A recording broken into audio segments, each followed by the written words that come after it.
e meninas, tudo bem com vocês? Eu espero que sim. Para quem está chegando aí e não me conhece, o meu nome é Daiana Dionísio. E para quem já me acompanha há algum tempo, eu tenho aqui uma playlist, né? Uma parte aqui do meu canal onde eu conto histórias de crocheteiras. Pode ser histórias que aconteceram comigo, história de amigas que me enviaram. Então hoje eu estou aqui com a história da Rosana, nossa amiga Rô.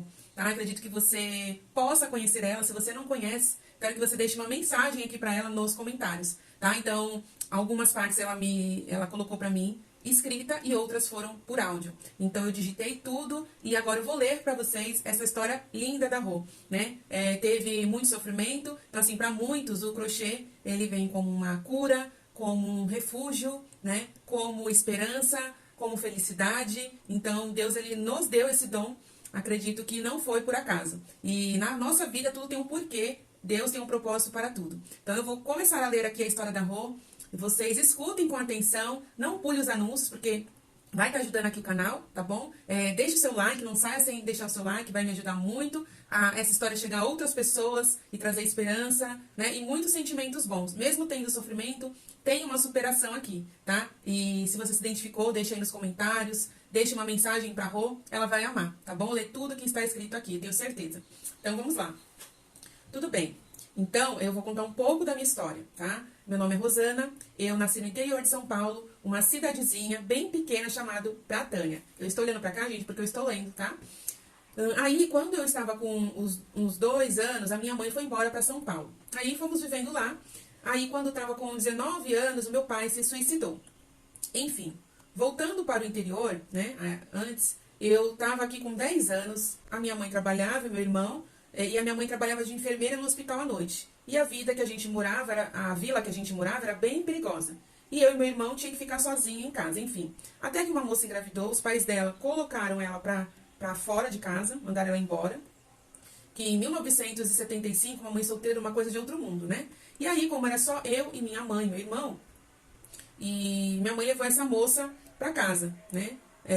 Levou as coisas dela. E nas coisas dela tinha uma toalha de crochê branca, linda. Eu fiquei encantada com aquilo, sabe? E ela guardando as roupas dela, eu fiquei encantada. E perguntei, o que é isso? E ela respondeu, isso aqui é crochê. E aí ela perguntou como é que fazia. E daí a moça disse que teria que ter uma agulha e a linha, né? E perguntou se ela queria aprender. Ela falou que sim. Então, se você achar uma agulha, eu vou te ensinar. Enfim, ela achou uma agulha, aí eu não tinha linha. E ela falava que tinha que ter a linha. Aí ela foi lá, desmanchou uma blusa da mãe dela, de linha, de tricô de máquina, e levou até uns tapas no pé da orelha, né, nos pés do ouvido. E aí ela enrolou tudinho aquela linha e a moça começou a ensinar ela. E ensinou as correntinhas, e aí ela ficava fazendo as correntinhas.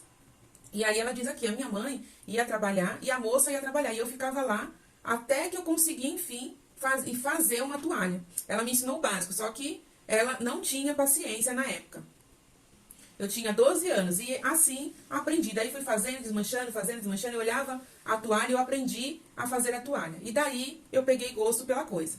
Daí nasceu o bebê da mulher, o pai dela viu o bebê, se apaixonou pelo bebê e ela voltou para casa. E eu já tinha aprendido um pouquinho. Aí naquela febre, sabe, de querer fazer mais, eu não tinha dinheiro para comprar mais linha, porque minha mãe trabalhava, né? E ainda não tinha saído a pensão do meu pai. Enfim, aí eu ficava desmanchando e fazendo de novo.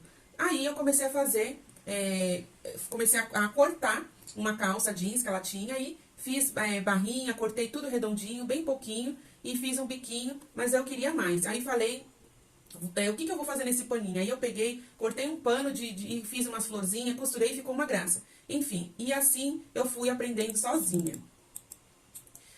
Daí, antes da gente ir embora de São Paulo, tinha esquecido essa parte. Gente, essa parte é muito importante, tá? Antes de vir embora para São Paulo, para o interior, eu fui abusada sexualmente, sabe? Com 10 anos. Eu tinha 10 anos e a minha mãe ficou sabendo e que era uma pessoa da minha família. Minha mãe colocou ele na cadeia, enfim. Minha vida já começou a ser destruída daí.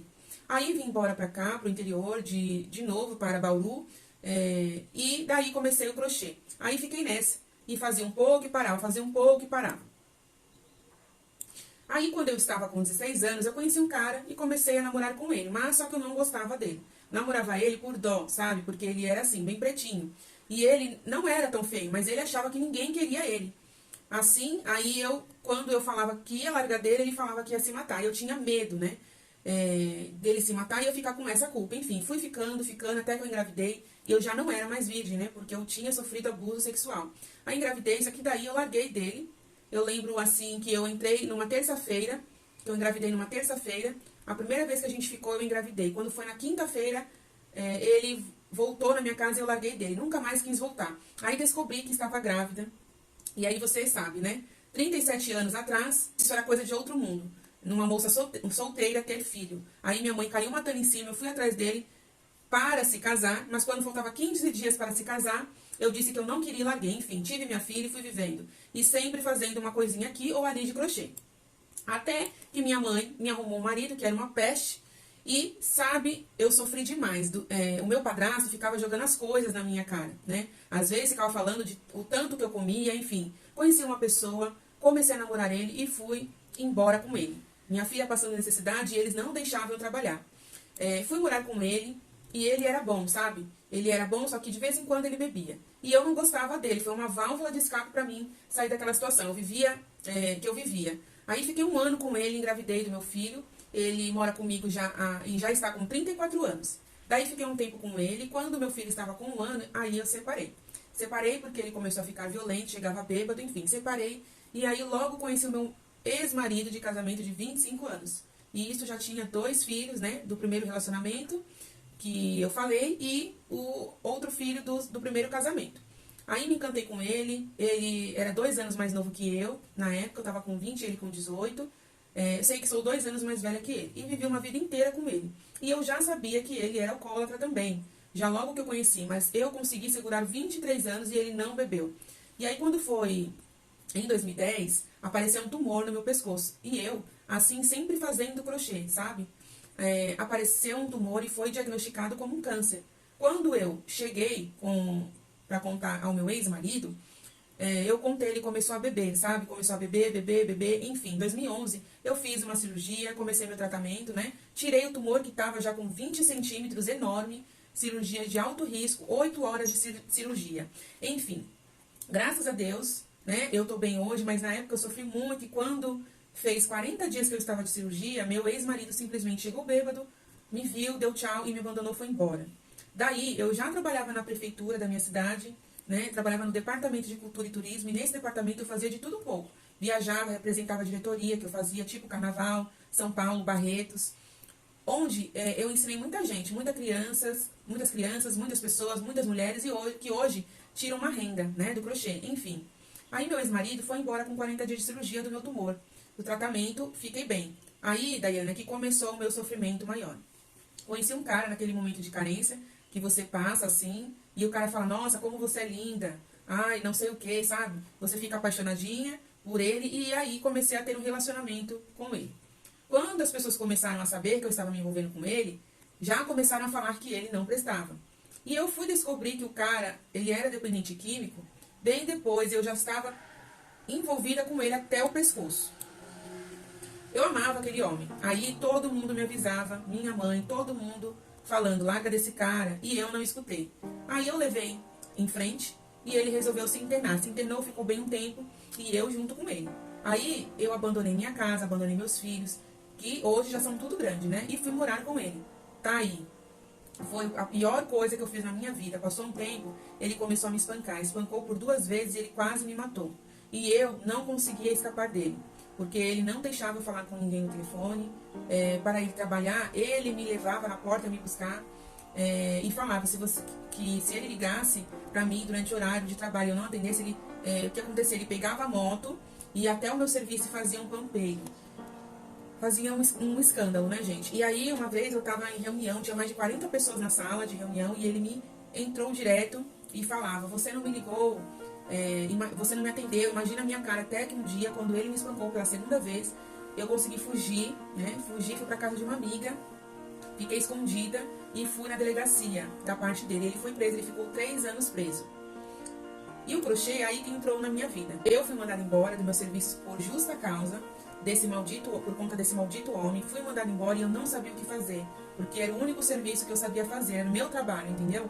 No meu departamento eu tinha cargo comissionado na época, em 2001, 2003. Eu fui mandada embora, eu ganhava quase 3 mil por mês, tinha um vale-compra, quase R$ 300 de vale-compra. E então eu tinha uma vida assim, sabe, que de repente quando você se vê, você não acredita que aquilo está acontecendo com você. Eu tinha um padrão de vida e de repente ter que comer coisas que as pessoas te dão. Enfim, Dayana, eu dou graças a Deus que eu consegui me livrar desse homem.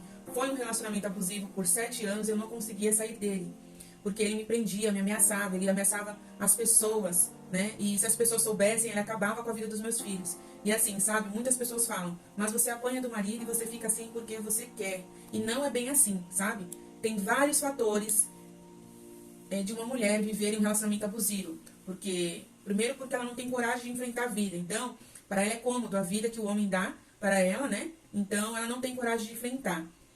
Essa daí, não é que ela não é nem tão sem vergonha, é porque ela é fraca.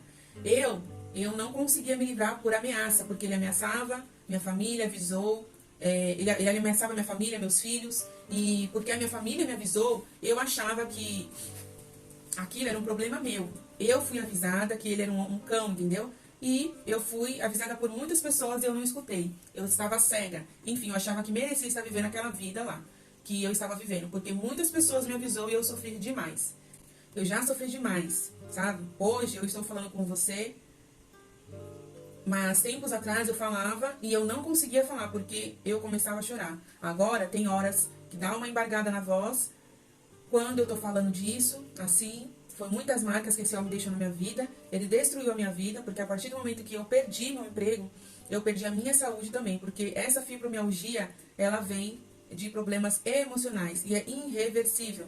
Não tem volta o meu problema, entendeu? Eu tô lutando na justiça para eu conseguir um auxílio e eu não consigo. Eu não consigo, eles negam por várias vezes. Porque tem dia, amiga, que eu não consigo nem me limpar. Tem dias que eu não consigo fazer nada. Tem dias que eu não consigo tomar banho. De tanto que me dói, me dá câimbras pelo corpo, é horrível, sabe? Enfim, consegui me livrar desse homem fazem 3 anos. Não quero nem ver ele na minha frente. Ele já pagou muita coisa que ele me fez, sabe?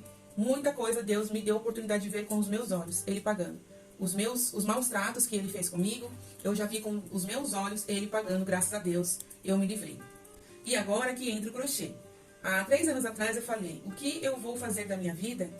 Eu vivendo de doações, como vivo ainda hoje, tipo assim, eu ia lá no açougue, aquela carne que não prestava mais, eles chegavam em mim e falavam, você quer um pouquinho disso aqui? E eu aceitava, eu não tinha de onde tirar. Nesse momento, gente, a Rota, ela gravou o áudio chorando.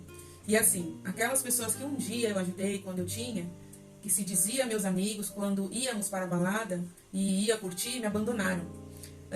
Uma vez fui pedir ajuda para uma pessoa que eu achava que era minha amiga, sabe?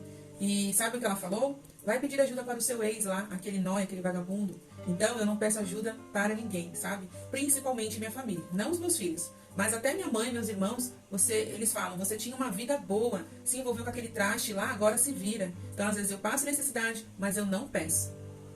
Enfim, foram 3 anos que peguei firme no crochê, vivo dele agora, agradeço a Deus por ter conhecido vocês do YouTube. Me desculpa pelo desabafo. Se você quiser contar minha história, pode contar, eu não tenho preconceito em falar do meu passado. Hoje estou tentando me levantar desse tombo que a vida me deu. Minha fonte de renda é o crochê. Depois que conheci vocês no YouTube, não tomo mais remédio para depressão nem síndrome do pânico. Tenho certeza que você vai saber colocar minha história e poder falar também, Dayana, do relacionamento abusivo, que tem que denunciar. Nós não merecemos viver numa relação assim, com agressão física e verbal. Porque, minha amiga, muitas mulheres passam e vivem essa história. Mas, hoje, amiga, apesar das dificuldades, as necessidades que eu passo, eu vivo em paz. Fica as feridas, né? Que tem dias que sangram. E, gente, eu não sei se ela voltou a tomar remédio, se ela já está sem os remédios, né? Por conta da síndrome do pânico, da depressão. Mas hoje eu falei com ela e ela disse que voltou a dar aulas, né? Hoje é dia 21/9 de 2022. E ela voltou a dar aulas, né? Em uma igreja católica, onde o padre abriu espaço para ela. E ela dá aula uma vez na semana de crochê. Ali ela recebe uma cesta básica e um pouquinho de dinheiro, né? Então ela está vivendo assim, do crochê, fazendo as coisinhas dela, dando aula, que era o que ela fazia. E aos poucos Deus vem restituindo na vida da Rô, tá? Então, quero saber o que você achou dessa história. A história é grande, então assim, tentei contar da melhor forma possível para que vocês entendam. Às vezes você pode achar que a sua vida é difícil, né? E aí vem essa lição de vida, né? Eu acredito que a Rô aprendeu muito com tudo que ela passou, né? E hoje ela com certeza ela dá muito mais valor às pequenas coisas, né? E nada acontece por acaso na nossa vida, né? E o crochê, quem diria que aquele interesse que ela teve quando ela era criança, que eu acredito que foi Deus que permitiu aquela mulher entrar dentro da casa dela, hoje é o refúgio da Rô, né? É o sustento dela. Então, graças a Deus por isso. Em tudo a gente tem que dar graças a Deus, né? Então, se você quiser deixar sua história aqui pra mim, pra compartilhar com outras amigas, amigos, artesãos, né? Não desistam das suas vidas, por mais difícil que seja, nada é por acaso, tá bom? Então é isso. E até o próximo vídeo. Fiquem ligados porque vem muitas histórias aí.